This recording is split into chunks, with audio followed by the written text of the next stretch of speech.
So my goal here is to create a conversation between two characters. Now I'm going to go through a series of steps here. I'm going to change the backdrop, I'm going to add a second sprite, and then I'm going to code up a conversation. So first step, I need a new backdrop, somewhere for them to have their conversation. Let's make it somewhere outdoors. Let's choose brick wall number 1. Okay, so they're hanging out on the street. Here's my cat. Now I need a second sprite. So I've already got one sprite, the cat. He's going to have a conversation, and he's going to have a conversation with... let me think about this. Okay, so I've picked a dog here. He's going to have a conversation with this dog.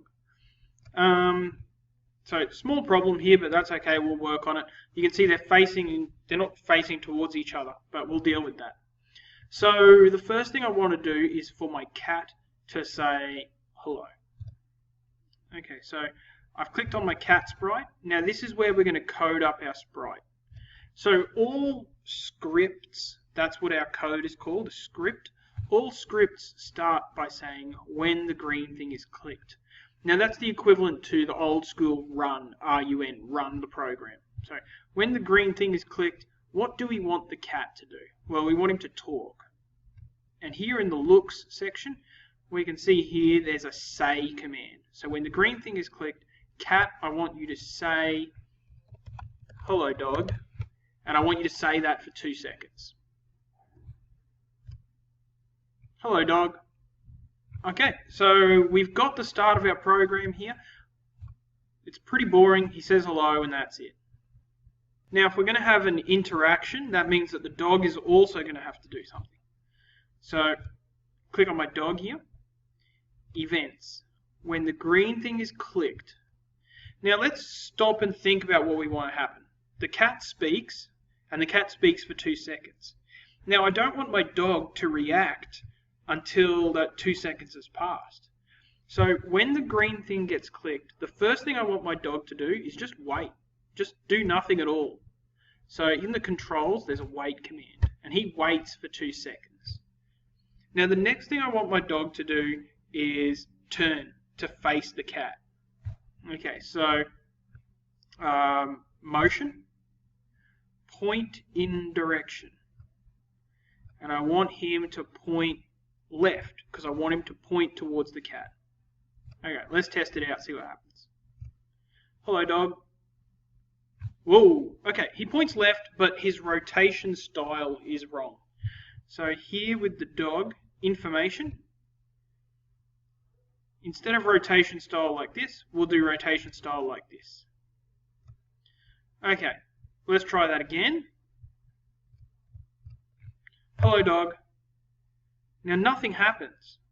Now nothing happens because our dog doesn't start off facing right. Now the code only does what you tell it to do.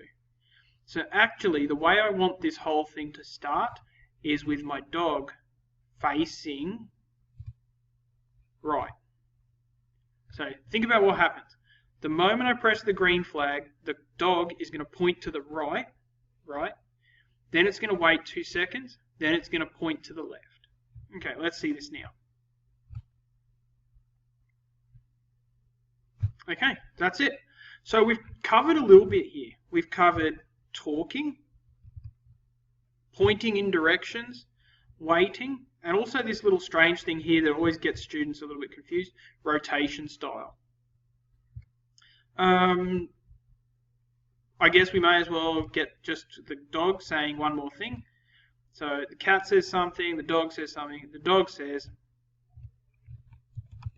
hello cat. Hello dog, turn, hello cat.